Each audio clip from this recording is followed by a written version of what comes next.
তুমি আমার এটা কোন মুসিবতের মধ্যে ফালাইলা? আচ্ছা বাবা, তুমি বলো যে আমরা কখন মিট করব? এটা তো আমি কমু না সোনা, এটা তুমি কইবা। তুমি সারা জীবন ফিক্সড করছো আমি কোন মাইয়ের লয়ে কথা কমু, কোন মাইয়ের লয়ে কথা কমু না।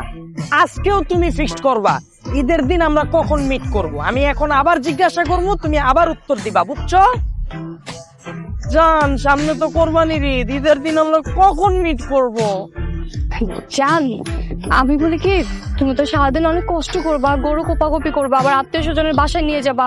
তুমি একটা কাজ করো, সব কাজ শেষ করে তারপরে রাতের বেলা তুমি আমার সাথে দেখা করো।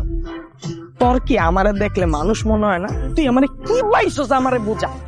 সকালবেলা নামাজ কইরা, গরু ফালায়া, সারাদিন কোপাকুপি কইরা, আত্মীয় স্বজনের বাসায় মাংস দেওয়ার পরে আমার গায়ে কি এনার্জি থাকবে? তোর কি আমার দেখলে একটু মায়া লাগে না? রাস্তার কুত্তারে দেখলেও তো মানুষের মায়া লাগে। ওইদিকে আমি তো তোর বয়ফ্রেন্ড, তুই আমার কি ভালোবাসিস আমার